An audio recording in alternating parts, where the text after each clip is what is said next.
What is up, everybody? Welcome back to the stocktrades.ca YouTube channel. My name is Dan Kent. I'm one of the co-founders of stocktrades.ca, and we got another great video for you this week. Last week we covered the top 5 tech stocks in the country in terms of performance, not necessarily ranking, just the worst performing on that list to the best performing. And we're going to do the same this week in another very popular industry, and one that a lot of investors are wondering if it's worth investing in moving forward, and that is Canadian telecom companies. So with that being said, let's dive right into it. We're going to go over the best performing Canadian telecom companies of 2020.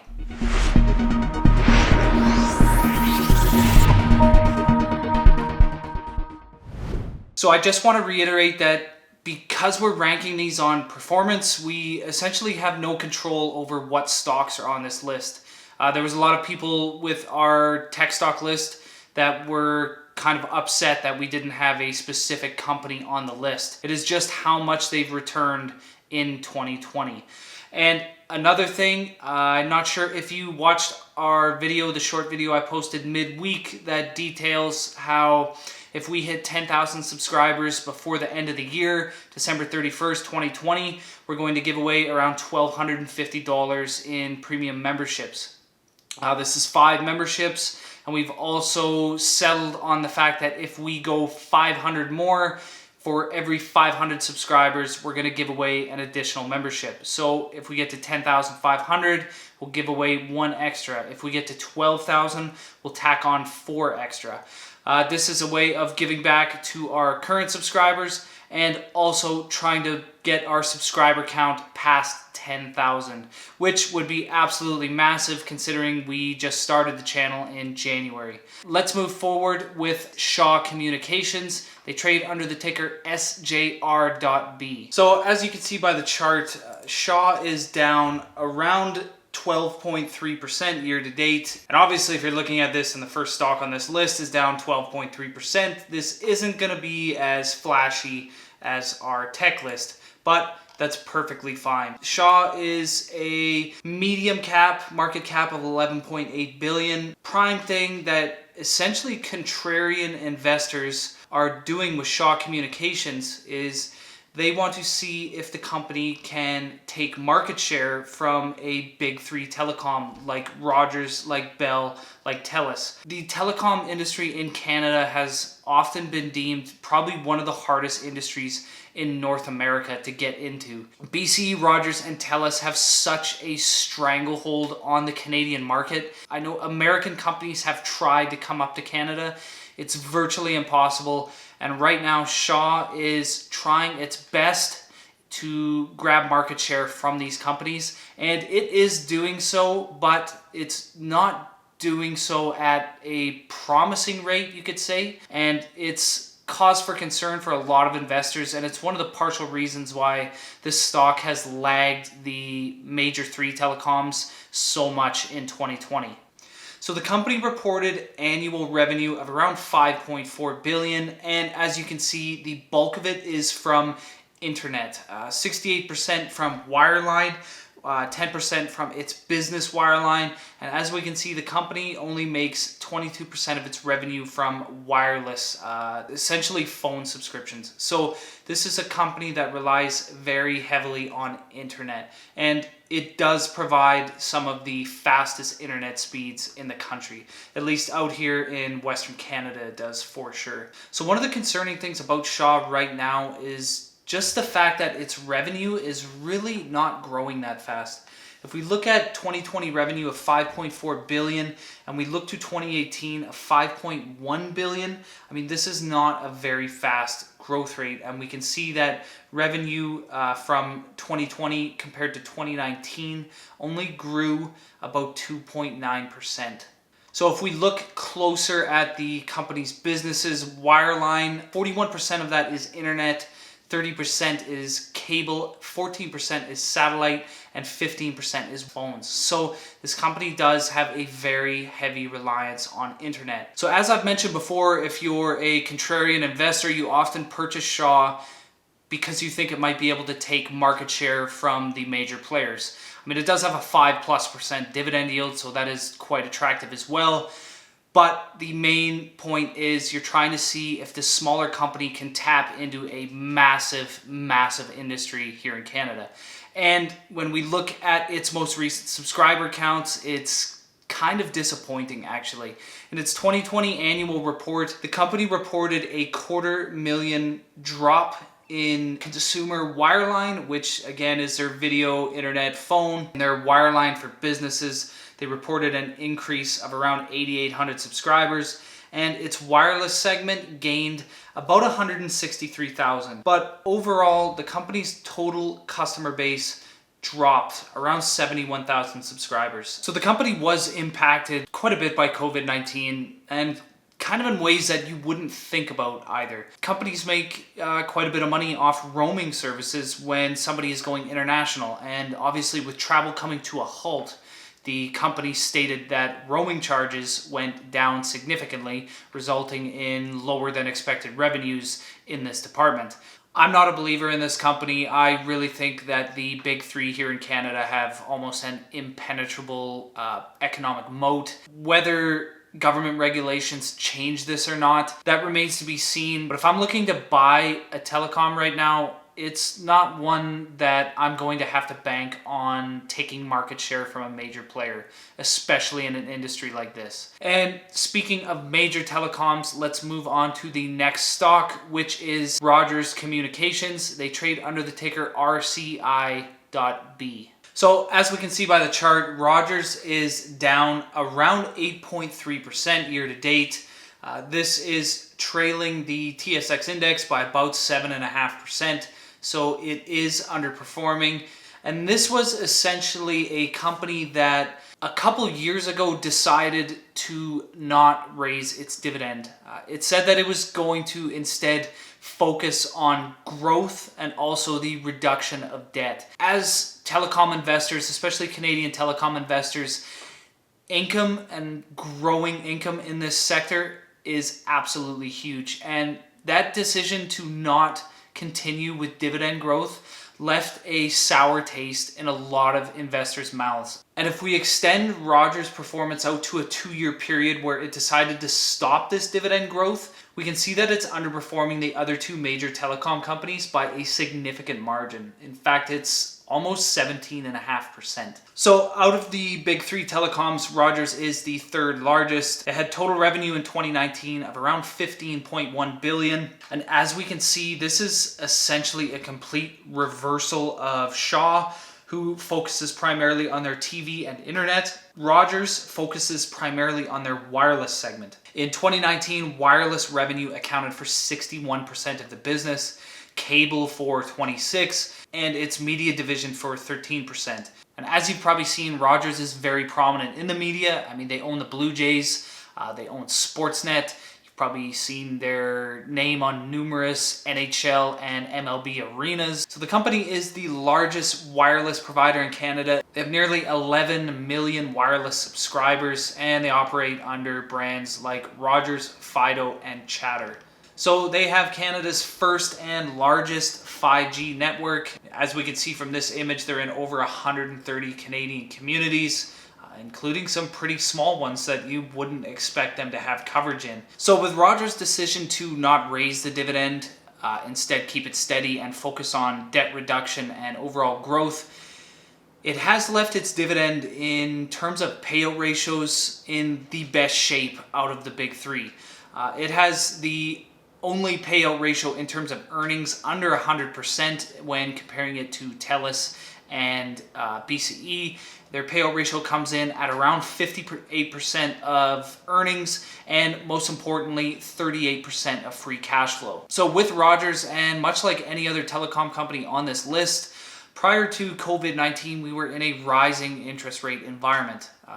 As you probably heard me mention before, telecom companies do not do well when interest rates are high because they have a ton of debt, because it costs a lot of money to build infrastructure like cell phone towers, things like that. I think most recently a company like Telus with a market cap just shy of 30 billion has over $20 billion in debt. So the debt loads on these companies are high, and when interest rates are rising, their bottom line is going to be impacted. So as we move forward in 2020, interest rates are hitting levels we haven't seen in quite some time. So this alone is going to help these companies to grow moving forward into 2021. Overall, I'm not a massive fan of Rogers, primarily because of the fact that it did not raise its dividend. It said that it wanted to grow its business and reduce debt, but the fact remains that Rogers' decision to not raise the dividend has provided virtually no benefit to investors, to current investors. Instead, all it's done is left the company lagging both BCE and Telus in terms of returns out of the major three. And speaking of that, we're going to move on to the next telecom company, which is the largest company in Canada in terms of telecoms, and that is BCE. They trade under the ticker BCE on the TSX. So BCE, the largest telecom company here in Canada, it has a market cap of around 51 billion as I am filming this. And as you can see, it has again underperformed the index in 2020. It's down around 6.1%, while the TSX has lost about 0.9%.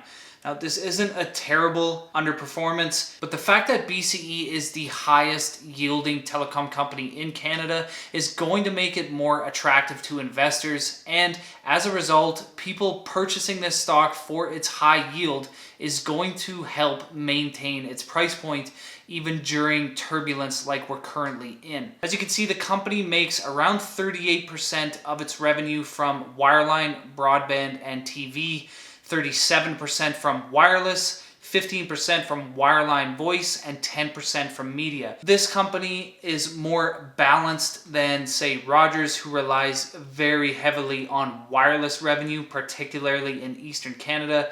BCE has more TV and wireless exposure, which is actually probably a negative. I mean, if you were to look at what will be more prominent moving forward, television or wireless, I would much rather have a telecom company that is focused on providing wireless services and not services for television, which is a business model and a product that is quickly evaporating. And if we look to its most recent quarterly shareholder report, we can see 3.1% wireless growth, and as of September 30th, it sits at just over 10 million wireless subscribers, 4% high-speed internet growth, which it sits at 3.7 million subscribers. Retail high-speed internet, this would fall under their wireline sector, but we can see that their retail division, television division, is dropping by 1.2%. This is going to happen essentially with every telecom company. I mean, I don't know any telecom company that is experiencing growth in its television segment. So the only thing these companies have to focus on is adding more wireless and high-speed internet customers to offset the reduction in television. So BCE has really struggled with growth over the last 5 years. And if we extend this performance chart out to a 5-year period, the company has actually, on a dividend adjusted basis, returned negative 3.4% over the last half decade.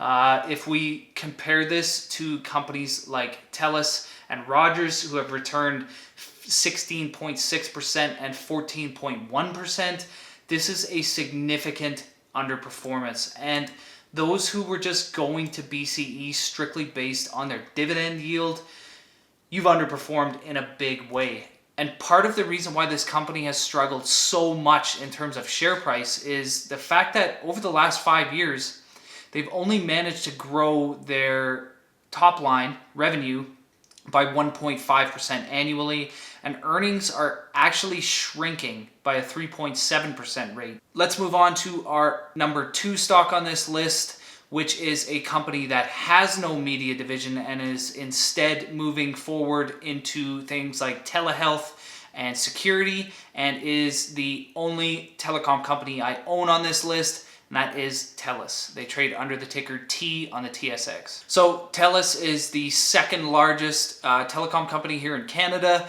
They are definitely more prominent in Western Canada than Eastern Canada. In 2020, the company has lost 3%. which makes it the second best performing telecom by a very slim margin to a stock we're going to talk about next. So Telus definitely has, out of the three major telecoms, the best growth rates. In 2019, the company grew its total connections by 8.7%. Operating revenue was up 2%. Adjusted EBITDA was up 8.4%, and the company increased its dividend by 7.3%. Which, by the way, Telus does have the best dividend growth streak in the telecom sector. They've raised dividends for 16 straight years, and they also have a 5-year annual dividend growth rate that is just over 8%. And as you can see here, their security subscribers jumped 536,000, and this was due to an acquisition of ADT Security. I'm a big fan of the direction that Telus is going in terms of security and telehealth rather than owning a media division. This is more of a pure play telecom company, which is essentially a better business model, in my opinion. Higher ROI, and as we can see moving in 2020, Rogers and Bell were hit very, very hard by the fact that things like their sports channels literally collapsed in advertising revenue. So a couple acquisitions on the quarter, which were pretty good for Telus and kind of continues to move it in that direction that I primarily want to see as an investor, and that is in technology and AI instead of essentially television media. They acquired Lionbridge AI through Telus International. This is a market-leading global provider of crowd-based training, data, and annotation platform solutions. It costs them around $1.2 billion.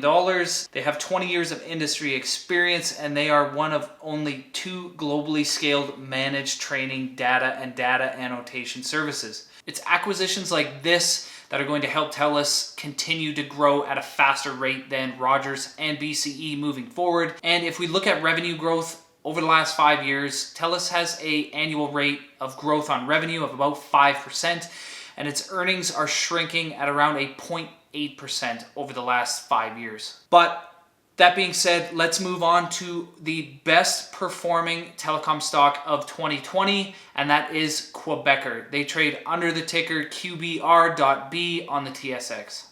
So if you haven't guessed it, Quebecor primarily operates in Quebec. They offer internet, cell phone, and a media division in the province of Quebec primarily. And interestingly enough, they own the Quebec Ramparts, and they are also the company that put in the application for an expansion team in the NHL to come back to Quebec. They have a very strong presence in the province, and essentially an investment in Quebecor is an investment in the province of Quebec. In terms of performance, the company has lost 1.7% year to date, which again is still underperforming the TSX index, which has lost around 0.9%. When you look at a company like Telus and Quebecor, they're essentially one could be outperforming the other in a matter of a few days. There isn't that much difference, but when you get into BCE, Shaw, and Rogers, that's when Quebecor and Telus have far outperformed those other companies over the course of 2020. So the company is a very popular option due to its expansion in Quebec. They reported that they were able to connect more than 30,000 new homes and high-speed internet in several regions of Quebec. Their wireline services now reach more than 90% of Quebec's population. They had 176,000 mobile subscriber connections in 2019. The company's growing its revenue by around 4% annually over the last half decade, which again isn't the most impressive, but the one thing about Quebecor is it has been able to grow its earnings, a positive earnings growth over the last 5 years, which is something that the other telecom companies, the major telecom companies, haven't been able to do.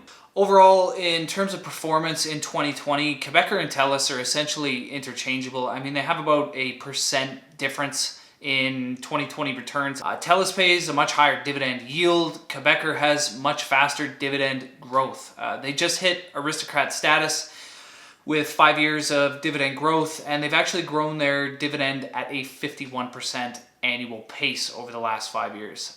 Payout ratios are very safe, 36% of earnings, and 19% of free cash flows. Just understand that if you're buying Quebecor, you're essentially buying a smaller regional play in the province of Quebec. So that's pretty much it for the video. We had the top 5 telecoms in terms of performance, worst to best. Shaw, Rogers, BCE, Telus, and Quebecor. Telecom companies will benefit from this ultra low interest rate environment. Let us know what telecom company you own by commenting down below. Let us know why you feel they're the best. And also, again, smash that like button if you like this video and subscribe to the channel. If we get to 10,000 subscribers before December 31st, we're going to give away a ton of money in premium subscriptions. Absolutely free. But stay tuned for next week's video where we go over yet another Canadian industry and its best performing stocks.